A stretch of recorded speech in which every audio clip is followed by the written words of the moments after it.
Saludos y bendiciones. Para mí es un verdadero privilegio estar con ustedes una vez más, como ya es costumbre, con el propósito de estudiar esta nueva lección de escuela sabática. Estamos comenzando un nuevo trimestre y vamos a ver una lección muy interesante, alusiones, imágenes y símbolos, cómo estudiar la profecía bíblica.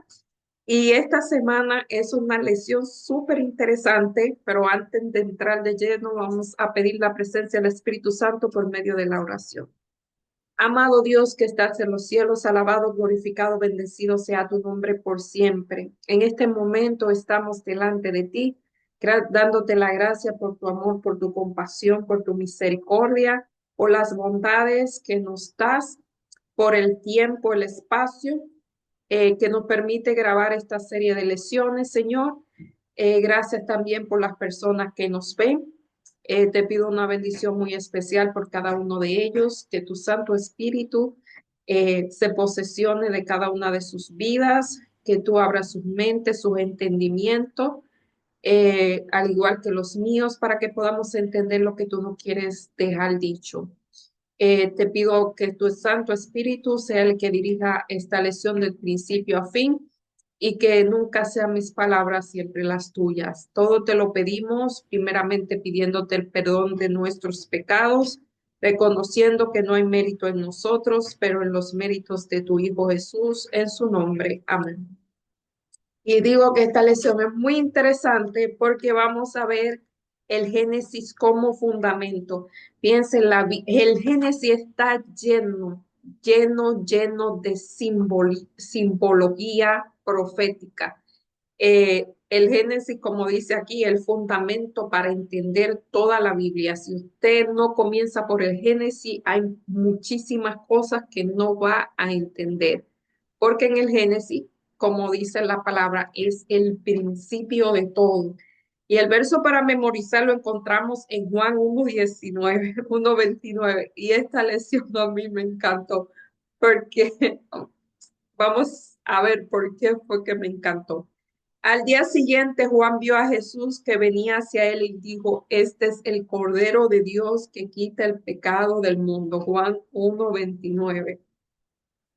Y aquí dice que uno de los principales interpretaciones modernas de la profecía bíblica es que no reconocen las raíces que se encuentran en la revelación del Antiguo Testamento, porque se dice que ya el Antiguo Testamento está abolido, que solamente es el Nuevo Testamento, y entonces se queda todo sin fundamento, porque mire, el Antiguo Testamento es rico, es rico. Para usted entender el Nuevo Testamento, tiene que ir al Testamento, Génesis. En el caso de Apocalipsis, por ejemplo, Juan da por sentado que el público, claro, el público era el público hebreo, que la Biblia de ese tiempo era el Antiguo Testamento, no era el Nuevo, se está escribiendo el Nuevo, así que ellos sabían que el Viejo, o ellos conocían el Viejo y por eso Apocalipsis está lleno de símbolos que están en el Nuevo Testamento.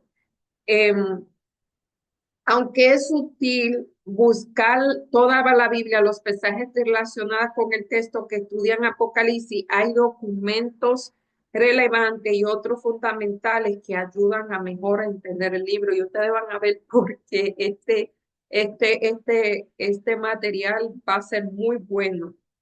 Especialmente cierto en el caso de Génesis. Génesis es un libro riquísimo, riquísimo, riquísimo. Eso es exquisito. Una de las primeras lecciones que grabamos aquí fue una que vino sobre el Génesis y aquello es especial.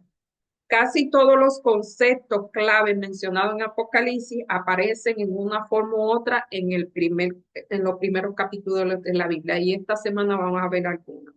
Esta semana vamos a estudiar los grandes conceptos, algunos de ellos, no todos, que constituyen el núcleo del Apocalipsis. Comprendemos fundamento bíblico de Apocalipsis que permite estudiar innumerables matices del texto, cuales pueden aportar importantes lecciones acerca de la naturaleza de la humanidad.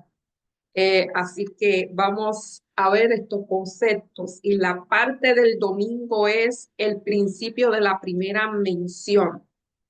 Eh, y aquí habla en los primeros programas académicos, comienza con un curso general que cubre los principios amplios. Eso es cuando uno estudia y que van a formar la base de lo que uno va a estudiar. Es como una gran introducción. Del mismo modo, cuando se lee toda la Biblia, se descubre rápidamente que Dios tiene que hacer un curso general de estudio de Apocalipsis, donde introduce ideas que se examinan más detalladamente en el resto de la Biblia. Steve Bohr habla mucho, o sea, él conecta mucho lo del Antiguo Testamento con el Nuevo Testamento y eso es increíblemente interesante. En términos generales, la primera vez que se menciona un concepto simbólico de la Biblia sobre si esto ocurre fue en los primeros capítulos de Apocalipsis. Los primeros capítulos, los tres, son el Evangelio principalmente. Ahí está la creación, está la caída del hombre y está la promesa de salvación. Así que eso es, los primeros capítulos son casi para entender el plan de salvación. Algunos estudiosos se refieren a esto como la ley de la primera mención, o sea, donde primero se mencionó, aunque sería más apropiado, según este escritor, etiquetarlo como un principio o un patrón, pues no es férrea y hay muchas excepciones a las reglas, siempre hay excepciones a las reglas. El patrón que parece emerger, un patrón es algo que se repite, no es algo que sucede una vez, dos veces, sino que es algo que se repite a través de algo, de las escrituras o lo que sea. Ir progresivamente a sus hijos, integrando la información a lo largo del tiempo y a partir de un concepto básico ampliado en numerosas veces a través de los años y los siglos. Y aquí vamos a ver en Isaías 47:8 es un versículo muy conocido que se dice que aunque se seque la hierba, aunque se marchite la flor, la palabra de Dios permanece para siempre. Así que a veces se dice por ahí que el Nuevo Testamento fue abolido, pero realmente no. Eh, y en Hebreo 13:8, porque yo Jehová no cambio, por esto los hijos de Jehová no hemos sido consumidos. O sea, Jehová es el mismo de hoy, ayer y por los siglos. Gran parte del mundo habla de veracidad, no de verdad. Pues supone que la verdad es algo que se puede cambiar con el tiempo. En algunos casos, el concepto mismo de la verdad es visto con suspicacia, porque dice que la verdad no es, eh, que la verdad es de acuerdo a lo que le entienda la persona. Eso tiene una palabra. Sin embargo, cuando Dios establece una verdad, no cambia de opinión. Una vez comienza, lo que pasa es que el conocimiento es progresivo y a veces nosotros tenemos un concepto limitado sobre cierto asunto y después a través del tiempo, ese concepto se va ampliando. Eso es lo que sucede. No es que la verdad cambió, sino que el concepto se amplió. Sino que por el contrario arrojan más luz acerca del significado. Por lo tanto, al estudiar la profecía, tiene mucho sentido comprender adecuadamente el libro de Génesis, donde se explican por primera vez muchos conceptos. Como yo le digo, el libro de Génesis es rico en simbolismo que se van a utilizar a través de toda la Biblia y es como bueno, como dice, es el principio, como todo ocurrió. Nosotros no sabemos cómo Adán y Eva, para saber por qué hay un plan de salvación, tenemos que ver que Adán y Eva pecaron y por eso se necesitó que hubiese un plan de salvación. Así hay cosas que para entender Apocalipsis tenemos que ir a Génesis. Tenemos que comenzar siempre por el principio. La comprensión del amor de Dios. Y esta lección es muy interesante, este día es muy interesante porque nos habla de un tema que para mí es muy, pero muy interesante y que yo lo estudio mucho. Entre otras cosas, nuestra percepción del universo está contaminada. Vaya que sí, miren, nuestra mente tiene, nosotros tenemos 6.000 años de pecado y nuestra propensión, nuestras percepciones están muy borradas y en nuestra propensión al egoísmo y al orgullo. Vemos el mundo que nuestra óptica limitada y no es la perspectiva de un omnisciente Dios. Quizás, y de entre todos los conceptos que han sido o sea, que han sido mal interpretados o distorsionados por el pecado y porque nosotros tenemos una mente pecaminosa, es el amor, es el concepto del amor. La cultura popular tiende, mire, cuando uno ve o escucha el que es, a qué se le llama amor, realmente asusta. Hay una cita del espíritu de profecía que dice que el amor verdadero es muy limitado. Existe muy poco porque se tienen que dar unas condiciones para que esto ocurra y casi eso no se da y por lo general la gente no lo entiende o no lo entendemos y aquí dice porque nuestro enfoque es egocéntrico, es hacia el yo. El tema que hace nos resulta difícil percibir que es el amor de Dios. Y uno de los temas o sea, uno de los temas cruciales del gran conflicto y la distorsión es la distorsión del carácter de Dios, que el carácter de Dios es el amor. En tal sentido, el espíritu de profecía concluye en el conflicto de los siglos con la siguiente palabra: el conflicto ha terminado. Estos son los últimos, o sea, está narrando el conflicto de los siglos. Ya no hay pecados ni pecadores. El pecado fue exterminado. Todo el universo está purificado. La misma pulsación de armonía y gozo late en toda la creación. De aquel que todo lo creó mandan la vida, la luz, el contentamiento por toda extensión del espacio infinito. Desde el átomo más imperceptible hasta el mundo más vano, va vasto, Todas las, todas las cosas animadas e inanimadas declaran en su belleza sin mácula y en júbilo perfecto que Dios es amor. Esto es el conflicto de los siglos, la página 657. Así que esta es la descripción de cómo va a terminar todo, de cómo va a terminar el gran conflicto. Y aquí se hace mención, aquí el escritor dice que por primera vez se menciona el concepto del amor o la naturaleza del amor divino. Y lo que va a narrar es Génesis. Es una historia que a mí realmente me gusta mucho. Génesis, el capítulo 22. Y aquí está narrando, no la voy a leer, está narrando la historia de cuando Abraham sacrifica a Isaac.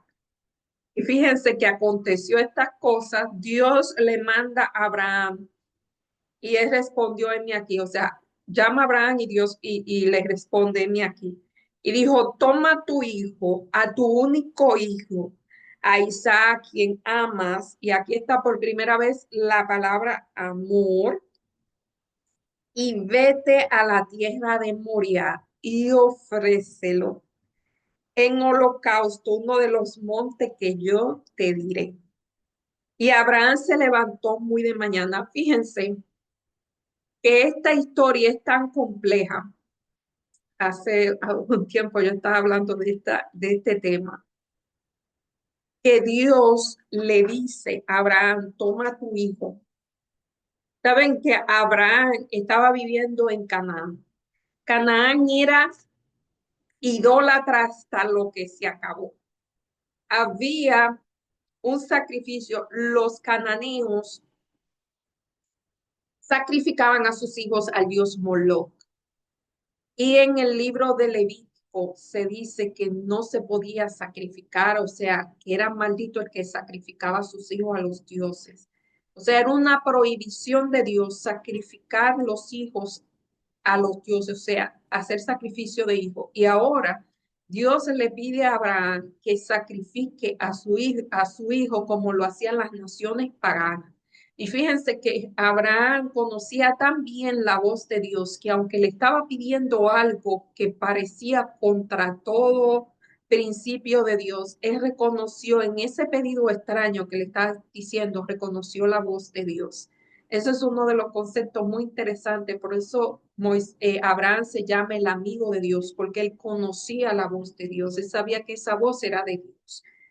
Y otro concepto aquí muy interesante que vemos es que ya se conoce la historia, él tomó a este muchacho, a Isaac, que era ya un joven, y va con sus siervos, y en un momento en el camino, Abraham le pide a sus siervos que se queden ahí, y él continúa con el muchacho, lleva un animal con la leña y el muchacho, pero no lleva un cordero.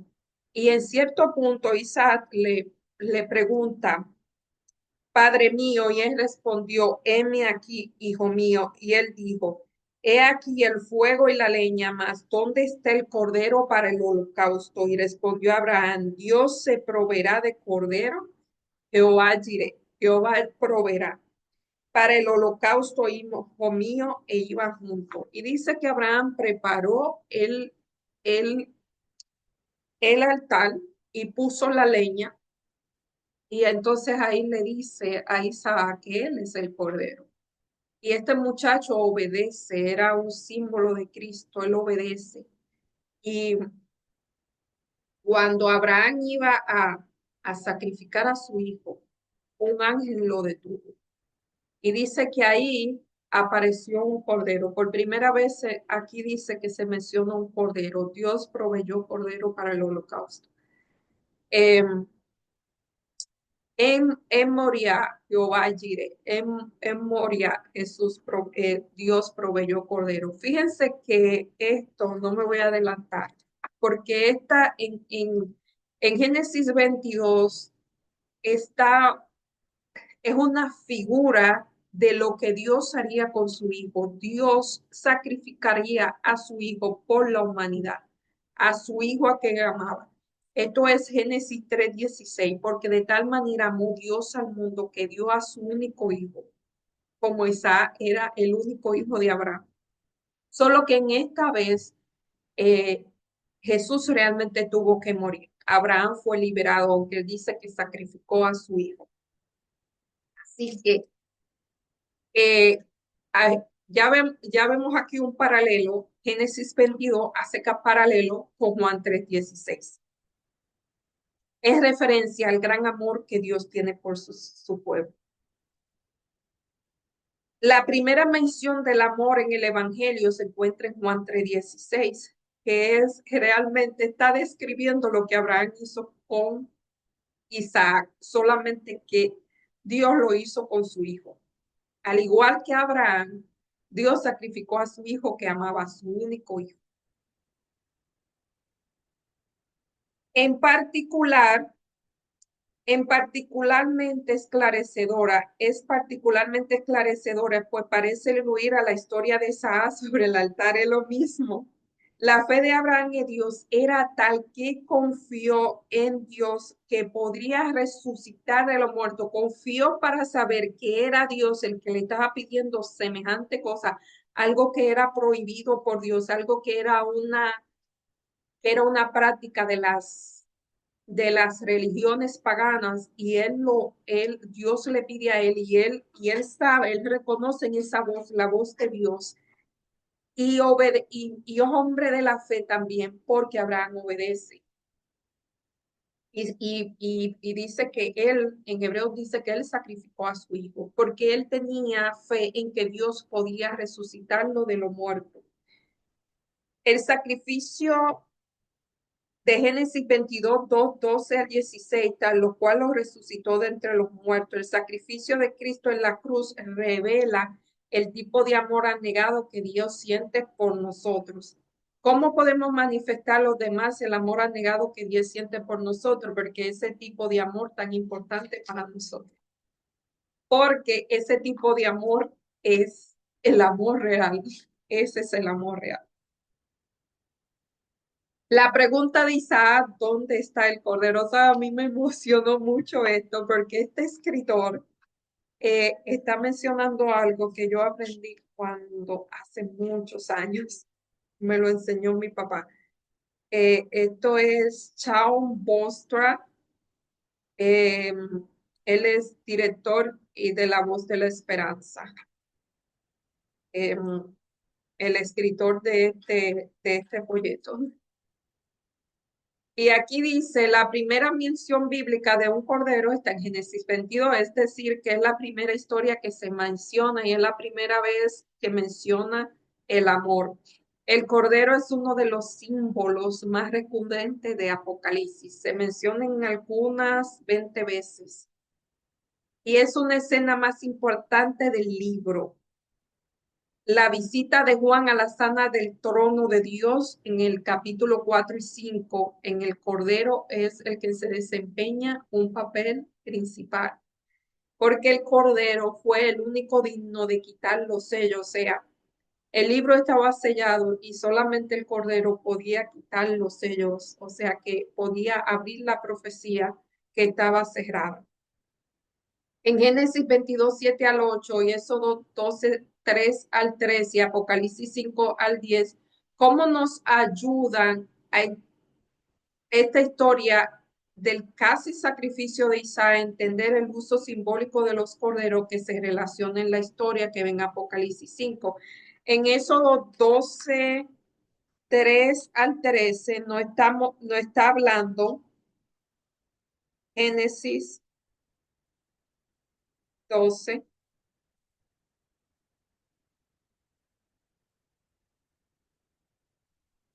Génesis 12 3 al 13. El animal será sin defecto. O sea, aquí en Génesis 12 están dando las instrucciones de cómo sería el sacrificio. Ese sacrificio que se hacía el continuo, que se hacía dos veces, me parece que eran dos veces el matutino y el vespertino. Y los sacrificios anuales, todo ese tipo de sacrificio, aquí se está diciendo cómo era el cordero, da instrucciones. O sea que la primera mención del cordero en la Biblia aparece en la pregunta de Isaac, ¿dónde está el cordero? Y después de eso, todos los libros del Antiguo Testamento, los 38 libros del Antiguo Testamento, le va diciendo progresivamente, le está contando progresivamente dónde estaba el cordero y finalmente en la cruz está realmente el Cordero. Y esta era la pregunta que yo decía, que Juan el Bautista lo responde 2000 años luego, cuando Jesús pide, a Isaac preguntó, ¿dónde está el Cordero? Allá Juan el Bautista, casi 2000 años después, cuando ve a Jesús, dice, este es el Cordero de Dios. Y aquí dice que Dios que ahí se le contesta la pregunta a Isaac o la pregunta de Isaac. Entonces, los pecadores se arrepienten y se sumergen en el agua del bautismo que simboliza la muerte del pecador y el comienzo de una nueva vida. En este contexto, Jesús es el Cordero de Dios, aparece súbitamente, según el relato de Mateo, los cielos se abren, este es mi Hijo amado en quien me complazco.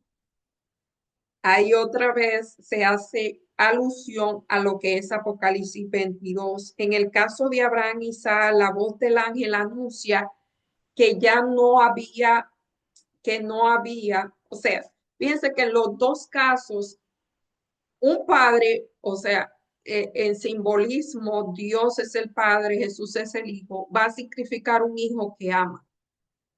En los dos casos hay una voz del cielo que dice, en el caso de Abraham, que lo detiene para que o sea, no es necesario que sacrifiques a tu hijo porque han demostrado que me obedeces a mí porque no has negado aún ni aún a tu único hijo. Pero en el caso de Jesús, Jesús dice, se abre el cielo y dice, este es mi hijo amado en quien me complazco.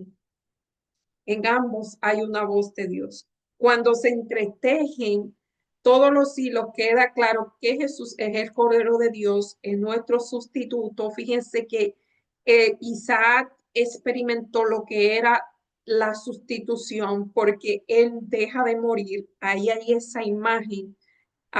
Isaac no muere, aunque Dios lo tuvo por muerto. O sea, Dios dio la prueba de Abraham, es como si él lo hubiese sacrificado, porque por intención él lo iba a sacrificar y aparece ahí un cordero que lo iba a sustituir, pero ese cordero, lo que representaba ese cordero en sí mismo, no tenía el poder, solo era un simbolismo, solamente era una sombra, solamente era un simbolismo de lo que iba a pasar más adelante, que también fue en ese mismo lugar donde Abraham sacrificó. Así que esto es increíblemente hermoso. Eh, Esto arroja mucha luz sobre nuestra comprensión del Cordero Inmolado en la visión de Juan en el trono del Apocalipsis, que dice, digno es el Cordero de abrir el sello porque él fue inmolado. O sea, ese sacrificio le daba autoridad de abrir los sellos que nadie más podía abrir. El miércoles, la muerte.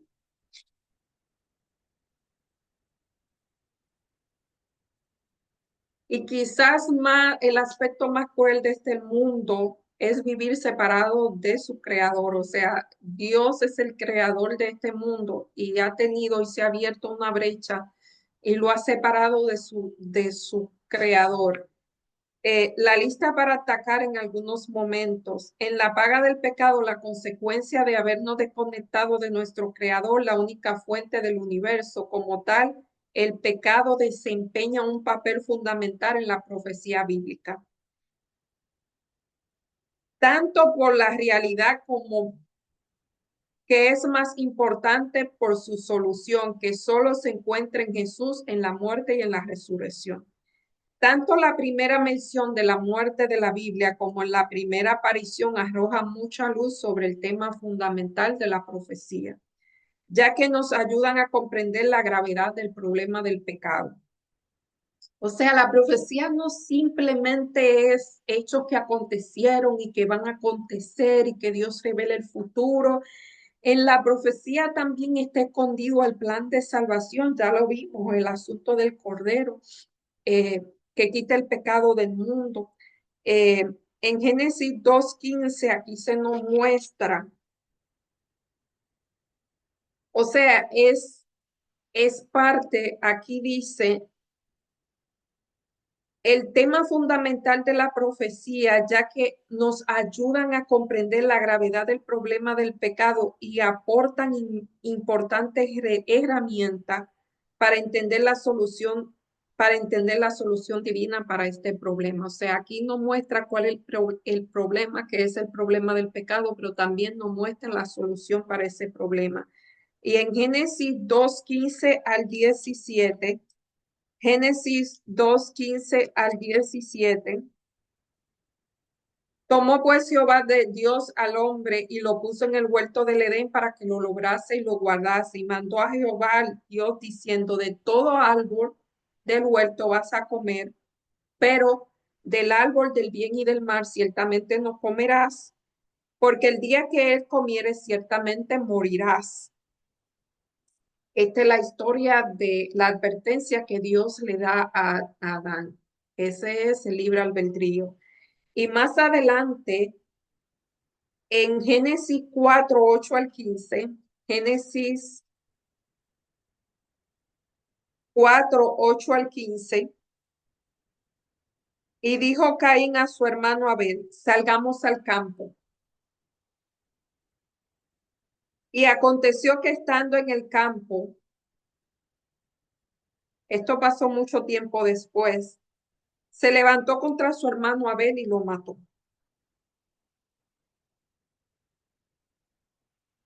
8 al 15. Y Jehová dijo a Caín, ¿dónde está tu hermano Abel?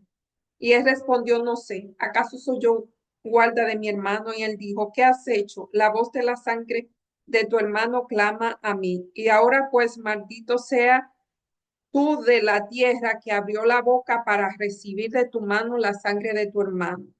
Cuando labres la tierra, no te volverá a dar fuerza. Errante y extranjero será en la tierra. Y dijo Caín a Jehová, grande es mi castigo que he soportado. Y he aquí que me echas hoy de la tierra y de la presencia me esconderé y seré errante y extranjero en la tierra y sucederá que cuando me hallase me matará. Y respondió Jehová, ciertamente cualquiera que matare a Caín 7 veces será castigado. Entonces Jehová puso señal en- y sobre Caín para que nadie lo matara. O sea, vemos la caída del hombre, o sea, una advertencia que iba a morir y el hombre no muere rápidamente, sino que muere eh, uno de los descendientes de Adán. O sea, Adán no murió cuando comió del árbol, murió uno de sus hijos. Y en Primera de Corintios 15:15 al 19, Primera de Corintios 15:15 al 19, dice,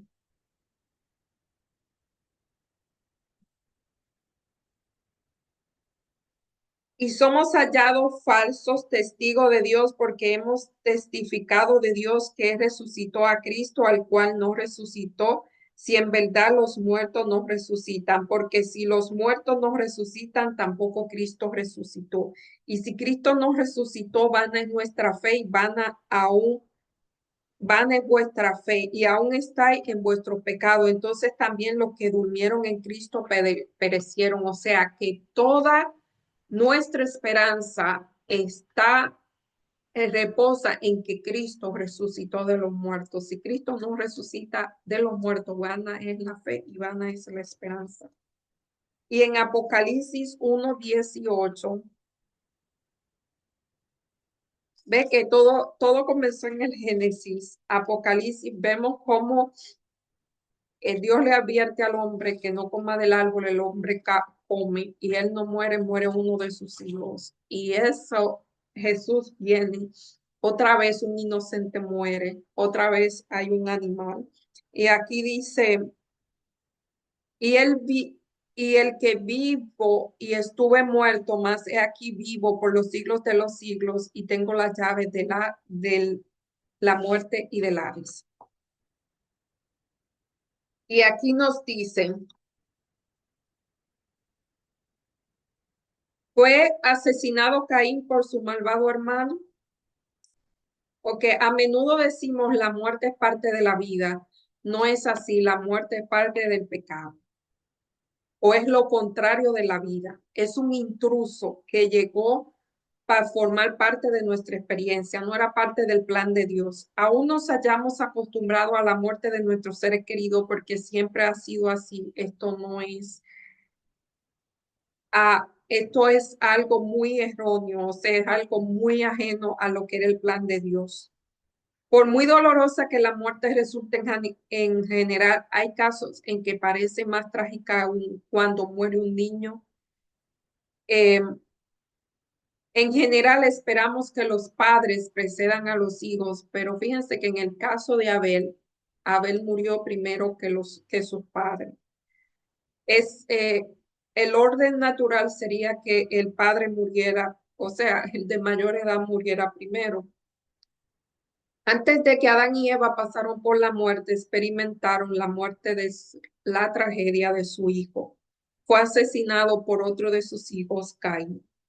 Esta fue sin duda una muerte muy injusta. Piensa en Jesús, el justo asesinado por el injusto. Otra vez Abraham es figura de Cristo. El inocente Abel muere a manos del malvado Caín.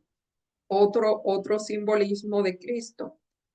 ¿Qué muerte pudo ser más injusta que la de Cristo? ¿Qué otro paralelismo podríamos encontrar entre la muerte de Abel y la de Cristo en la cruz? ¿Cómo puede eso ayudarnos a la muerte de Abel a entender que Jesús tiene la llave de la muerte y del sepulcro? Fíjense que cuando otro paralelismo, bueno, Jesús era inocente, Abel era inocente. Jesús está haciendo lo contrario, Abel estaba haciendo lo contrario. Caín mata al inocente, lo traiciona. Jesús fue traicionado por Judas. Y entonces el enemigo, que era el que estaba detrás de todo eso, queda suelto por un tiempo, al igual que Satanás queda suelto por un tiempo. O sea, no pagan de inmediato el castigo por lo que hicieron. Eso es lo que yo puedo encontrar. Quizás este escritor o alguien más puede encontrar otra cosa. Y la serpiente. Otra vez el tema eh, principal de Apocalipsis de toda la Biblia es la adoración. El autor y promotor de los falsos sistemas del culto es identificado como el dragón en Apocalipsis 13, 2 al 4. Y la descripción de este querubín caído como una serpiente no es casual, sino que nos remite claramente al jardín del Edén, donde está el dragón, que es la serpiente, que le dice a Eva, o sea, tu creador te está mintiendo, adórame a mí. La serpiente pues, persuadió a Adán y a Eva que hicieran rebelión contra su creador, y esto lo encontramos en Génesis 3, 1 al 5, donde él le dice, la serpiente se le aparece a Eva y le distorsiona la pregunta. Fíjese que Satanás siempre no habla mentiras, sino que habla medias verdades, que es igual. Con que Dios ha dicho, no comáis de todo árbol del huerto. Fue todo lo contrario. Dios le dijo, puedes comer de todo árbol del huerto, pero de este no. Satanás le cambia la pregunta y le dice que Dios no podía comer de ningún árbol del huerto. Y entonces la mujer le responde y le dijo del fruto de, o sea, lo trata de, él le hace esa pregunta errónea y la mujer trata de explicarle al enemigo lo que Dios le dijo, y con el enemigo no se habla. Y ahí cayó. Hay dos relatos bíblicos en los que Satanás hace descarriar al mundo entero. Uno de ellos se encuentra en Génesis y tuvo lugar cuando solo existían dos personas, el que acabamos de decir. El otro en Apocalipsis 12 y 13, donde Satanás es identificado como quien engaña al mundo entero con el mismo engaño, y otorga poder a la bestia que sube del mar y toda la tierra y se maravilla y la sigue. Uno de los temas de la profecía bíblica es la naturaleza inmutable del gran conflicto. El carácter y la palabra de Dios no cambian, tampoco lo hacen las ambiciones del diablo. Aquí estamos viendo un paralelismo muy grande. Cómo el enemigo engaña a Adán y a Eva, y cómo va a engañar al fin de los tiempos a la humanidad. Va a tratar de engañar a la humanidad completa. Afortunadamente, puesto que la naturaleza del gran conflicto no cambia, siempre la misma naturaleza, el enemigo queriendo la adoración que solamente le pertenece a Dios, Satanás puede usar mil disfraces, pero el milenio de historia humana caída, el escenario profético descrito en Apocalipsis, demuestra que nunca se desvía de la estrategia que utilizó en el Edén. Dios ha prometido sabiduría y discernimiento. Contemos además de la infalible guía de la Escritura. En vista de todo ello, no necesitamos ser víctimas de los engaños del diablo, aunque desgraciadamente mucho lo ha sido y la mayoría siempre lo será.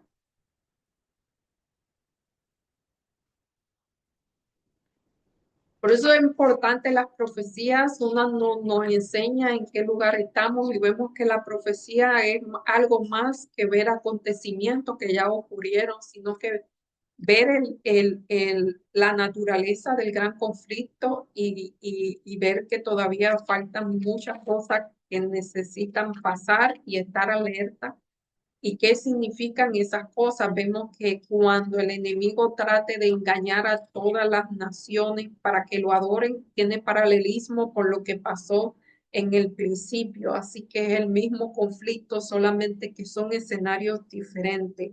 Y ya resumiendo esta lección, en la parte del viernes dice, muchas religiones mundiales tienen que ver simplemente con ideas y mitos inverificables, pero la religión cristiana está firmemente anclada en hechos históricos. La Biblia es el registro de la interacción de Dios con la humanidad a lo largo de la historia. Por lo tanto, al estudiar miles de años y de tales encuentros, podemos aprender mucho sobre la inmutable carácter de Dios. A veces, sin embargo, los cristianos se sienten cansados de escuchar siempre los mismos temas. Por ejemplo, puede que pensemos que ya conocemos nuestro mensaje profético distintivo y que no hay nada nuevo que podamos aprender al respecto. Mire, mientras usted esté vivo, siempre va a aprender algo porque el conocimiento es progresivo. El hecho de que nuestro mensaje sea invariable y coherente no significa que sea simplista o poco desafiante, es muy desafiante. Por el contrario, cuando se estudia la información preveniente de Dios infinito, se cae pronto en cuenta de que sus temas son inagotables. Nunca vamos a dominar por completo un tema, siempre va a aparecer más y más cosas. Según el escrito de profecía de su escritora Ellen G. White, uno de los propósitos con lo que fue escrito Apocalipsis fue afirmar a la iglesia cristiana en un mensaje histórico revelante para todos los tiempos. Algunos de los obreros más jóvenes entre cristianos del primer siglo se habían cansado de las verdades tan a menudo repetidas. En su deseo de algo novedoso y sorprendente, intentaron introducir nuevas fases de la doctrina. Esto está en Hechos de los Apóstoles, la página 472. En ese sentido, Apocalipsis no solo es un libro cerca del futuro, sino también cerca del pasado, porque muchas de las profecías se han cumplido pero para entender la que no se han cumplido, tenemos que entender la que ya pasaron, porque hay muchas interpretaciones. Y si se interpreta erróneamente lo que ocurrió en el pasado, entonces puede ser. Un ejemplo, dicen que el anticristo fue Antíoco, fue un rey muy malvado, pero vivió antes de Cristo. Si nosotros creemos que el anticristo ya está en el pasado, no vamos a creer que está en el presente y puede ser que venga y como ya pasó, no lo vamos a ver por enterado. Eso es lo que pasa. Y también la abominación asoladora, eso también se podría malinterpretar. Hay muchas cosas que se podrían malinterpretar porque hay muchas de las profecías que todavía faltan por interpretar. En ese sentido, Apocalipsis no es solo un libro cercano al futuro, sino al pasado, ya que está destinado a mantener firme nuestra fe histórica para que no cedamos al prurito de la búsqueda del original. O sea, no hay que añadir nada nuevo, sino tratar de comprender lo que ya está revelado. Créanme, es mucho, es mucho. Cuando se trata de profecía, créanme, hay mucho que no se ha cumplido, muchísimo, y hay muchísimo por entender. Bueno, esta lección me parece que fue muy interesante. Yo sin más me despido, eh, invitándolo a que estudien su Biblia. Esto solamente es eh, o sea, es una lección por la cual usted se puede guiar, pero siempre estudien otros temas de su Biblia. Es mi invitación, mi sugerencia. Eh, y nos vemos la semana que viene si el Señor lo permite. Vamos a orar. Oremos. Amado Dios que estás en los cielos, alabado, glorificado, bendecido sea tu nombre, Señor. Gracias porque nos ama, nos bendice, nos cuida. Gracias porque nos protege. Gracias porque nos has dejado la palabra viva, eh, que nos guía, Señor, que nos dice dónde estamos en tu tiempo y nos enseña a entender lo que pasó y así comprender lo que nos falta por vivir. Gracias por tu amor, por tu misericordia, gracias porque nos cuida, porque nos protege y gracias por la oportunidad que nos da de compartir esta lección. Dando una semana feliz, bendice a cada persona que nos ve y súplele todas sus necesidades de acuerdo a tus riquezas en gloria. Todo te lo pedimos en el nombre y por los méritos de Jesús. Amén. Bye, hasta la próxima semana, si así Dios lo permite.